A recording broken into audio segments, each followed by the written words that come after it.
largo de la historia han acontecido eventos que hicieron parte fundamental de una evolución en la educación del país de Ecuador, en donde surgen personajes que aportaron información, cambios o estrategias para consolidar y continuar con un legado hacia los futuros educandos.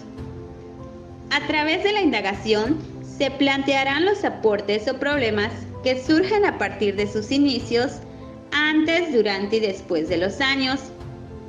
La historia de la educación en el país de Ecuador ha traído cambios consecutivos, mejorando cada dificultad y logrando vencer limitaciones que provienen de la pobreza y la ignorancia. A través de ello, se hace énfasis de lo importante que es la educación para poder ayudar a sus habitantes. En primer lugar, se hace mención al Colegio de San Andrés en Quito. Este colegio fue abierto para indígenas y cerró a los pocos años por falta de apoyo por parte de la corona. Los alumnos eran los principales sostenedores del momento artístico del Reino de Quito. Sucesivamente se abrieron más escuelas en otras poblaciones denominadas de caridad. Estas estaban a cargo de religiosos. También funcionaban escuelas de primeras letras a cargo de personas particulares que cobraban con costosas pensiones. Cabe mencionar que la educación formal, colegios y universidades solamente era para las personas privilegiadas. Sin embargo, los religiosos, sobre todo los jesuitas, daban becas a los que no tenían posibilidades económicas. Se realizó el funcionamiento de 3 colegios en Quito, llamados San Nicolás, San Fernando y San Luis, que prolongaban su actividad en las universidades de San Fulgencio, Santo Tomás y San Gregorio. A fines del siglo XVIII, solo quedó la escuela de San Fernando como universidad real, la cual fue transformada por Bolívar en Universidad Central del Ecuador. En el Colegio de San Luis se introdujeron por primera vez en Quito los sistemas científicos modernos. En las capitales importantes funcionaban colegios para varones a cargo de los padres jesuitas. Ahí se formaron los principales pensadores de esa época. En 1830, al declararse como un estado independiente, se hicieron diversas modificaciones en la educación con la finalidad de mejorarla, promoviendo cambios y la realización de programas que contribuyeran para alfabetizar a las personas, y también se crearon más escuelas. En 1835 se fundó la escuela llamada Señora de la Caridad, que por primera vez se creó con la finalidad de que las mujeres puedan formar parte de la educación. Continuando, en 1871 se puso a disposición la escuela primaria, haciéndose gratuita y obligatoria en todo el país de Ecuador. También se crearon y establecieron escuelas normales dentro de los colegios femeninos para formar maestras indígenas. Asimismo, el gobierno estableció la educación técnica en la escuela y se creó escuelas superiores como la Politécnica, considerada la mejor de su tiempo en América Latina, las de Bellas Artes, la de Agricultura y el Conservatorio de Música. Se inauguró la enseñanza de la obstetricia y se estableció en la central una cátedra de pedagogía. Durante el periodo progresista, que abarca los años de 1883 a 1895, las escuelas primarias tuvieron mucho éxito, ya que se logró obtener el mayor número de estudiantes. También se crearon facultades de ciencias en las universidades de Quito, Guayaquil y Cuenca. En ese tiempo se logró realizar la edición de varios libros, los cuales fueron creados por autores ecuatorianos y varios fueron empleados en países donde se hablaba el español. Bajo el gobierno de Eloy Alfaro Delgado se impuso el laicismo, aun cuando la mayoría estaba en contra de esto. Como consecuencia de este suceso, se hicieron cambios en los planes de estudio y se fundaron varios colegios y modelos. En Quito se crearon 2 colegios normales especiales para maestros y maestras, y en beneficio de las personas que trabajaban se crearon escuelas nocturnas. En 1910 se establecen colegios normales laicos destinados a la preparación del magisterio. En las universidades se suprimieron los estudios teológicos y se implementaron bachilleratos en humanidades modernas. En este tiempo, José Bartolomé Peralta Serrano ayudó a crear leyes que mantuvieran a la Iglesia fuera de los asuntos de la función judicial o de la creación de nuevas leyes, es decir, dio un comienzo a construir el Estado laico que impulsó la educación gratuita y de calidad. Fundó el primer instituto de señoritas en el gobierno de Eloy Alfaro, llamado Manuela Cañizares, del cual surgieron figuras como María Angélica Hidrobo y María Luisa Gómez de la Torre. José Peralta siempre luchó por el bien del país. Con una visión para el desarrollo, logró mejorar el sistema educativo ecuatoriano y llevar la educación a todos quienes hasta entonces habían sido excluidos por diferentes causas, como hijos fuera del matrimonio, personas no católicas, entre otras. En la década de 1920 a 1930, el país enfrentó una crisis económica.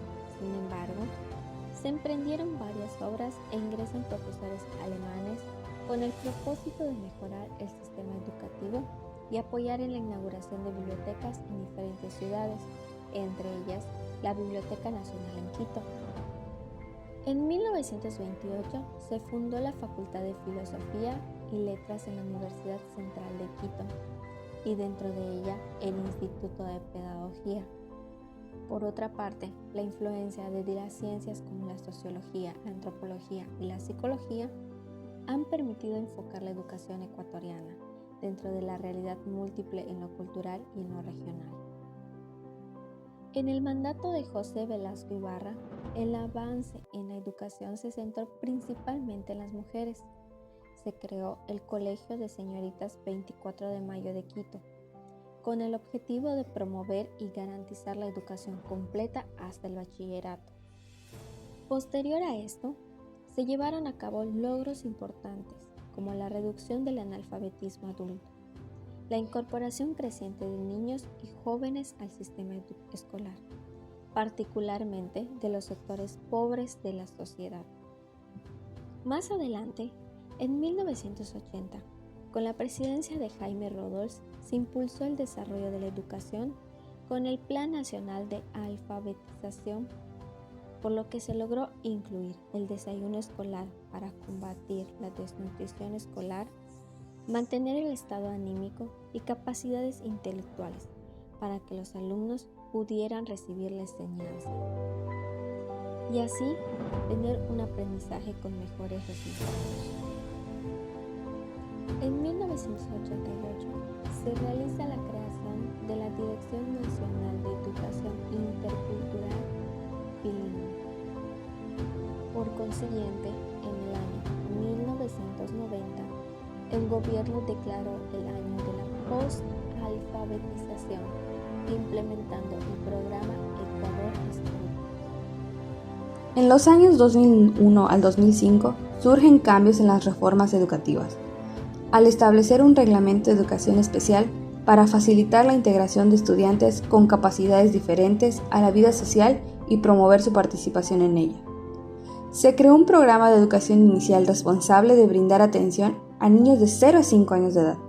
En estos años se publicó un decreto ejecutivo hacia la creación del carnet estudiantil para aquellos estudiantes de establecimientos educativos de nivel básico y bachillerato.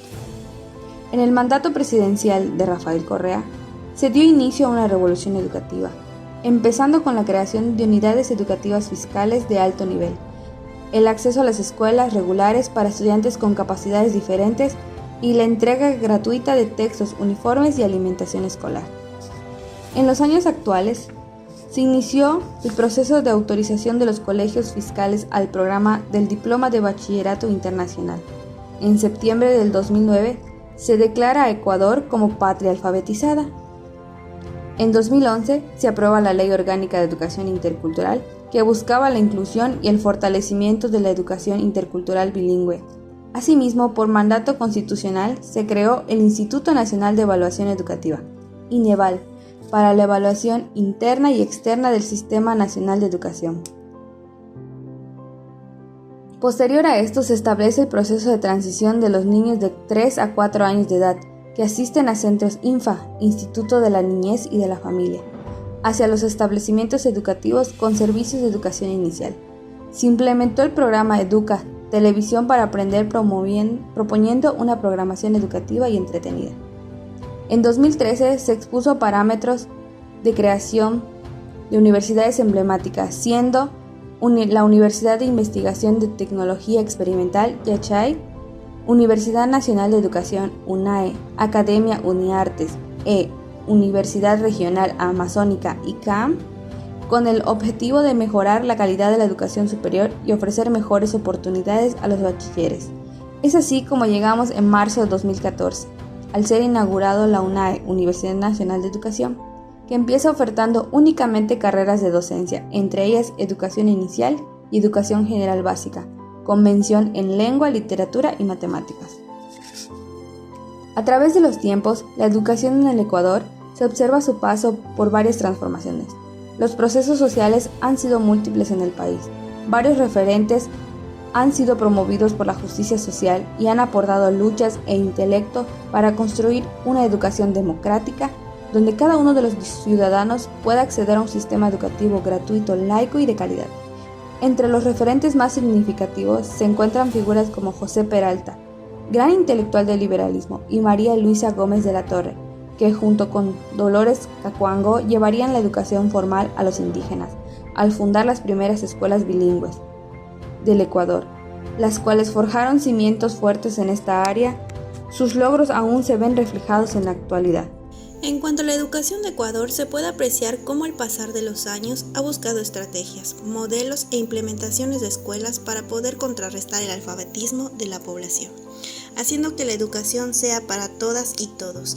Sin embargo, a través de los aportes obtenidos es posible reflexionar que en un principio la educación se basaba a partir de las relaciones religiosas, brindadas por monjes o jesuitas, en las que provenían ser letrados ante niveles sociales. Posteriormente se implementó el desarrollo hacia el medio indígena. Cabe destacar que un punto interesante es donde se aplicaba una menor prioridad hacia las mujeres para obtener conocimientos. Es decir, un gran aporte es el de conllevar y crear escuelas basadas para una integración de mujeres en los centros educativos, así evitando la exclusión de género. A partir de cierta implementación, se produce un sistema laico al existir una educación primaria e incluso la creación de universidades gratuitas. De esta manera se implementan las ciencias como lo son la sociología, antropología y la psicología, al lograr implementar una educación basada en filosofía que conlleve al involucrar lo cultural, regional y social en diversos aspectos de la sociedad, destacando la importancia de brindar y renovar los sistemas basados no solo en asignaturas de lengua y pensamiento, sino de involucrar espacios en donde la interculturalidad sea presente. Por otro lado, las políticas educativas del Ecuador han sufrido modificaciones constantes, y aunque estos cambios han querido ser para la mejora, al obtener una investigación previa, se puede contrarrestar la realidad al observar que aún carece de fortalezas que puedan impulsar la educación de una manera eficaz. Por otro lado, es importante reforzar la participación del gobierno para la relación y el cumplimiento de estas políticas, para fortalecer el sistema educativo y la contribución de habilidades y capacidades de sus estudiantes. Finalmente, los personajes emblemáticos en Ecuador, como lo es Eloy Alfaro y Rafael Correa, lograron vislumbrar y orientar hacia un nivel educacional el país, previniendo diversos factores que acontecían durante sus primeras épocas, siendo la percepción de un mundo intercultural y pluricultural.